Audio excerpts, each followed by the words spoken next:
Philip to Evelyn, 11 March 1945.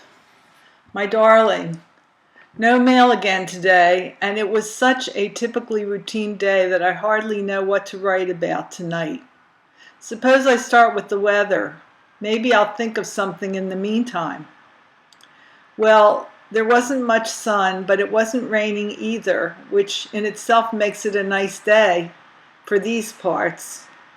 The biting frost has disappeared, and it appears that spring is creeping in on us. I don't know why it has to creep. God knows it will be welcome enough. It was a bad day for me, though, as far as my work was concerned. Everything I did seemed to go wrong, and I was as nervous as a cat by the end of the day. Tired, too. So much so that I lay down on a bunk to relax right after I left the orderly room. But I didn't rest long, because Klein wanted me to go to the movies with him, and because I can relax there as well or better than any other place, I went along with him, even though I knew the picture was a stinkeroo.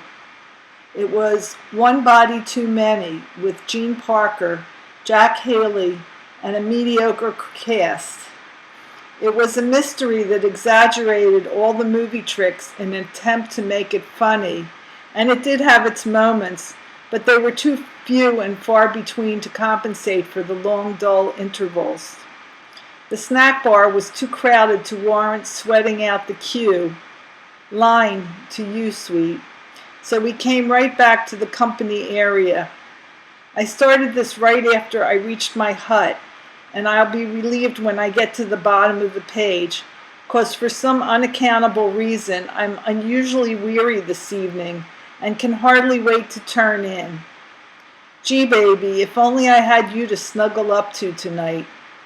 Reminds me of those evenings when, during the process of readying ourselves for bed, we felt too weary for anything and tacitly agreed on nothing.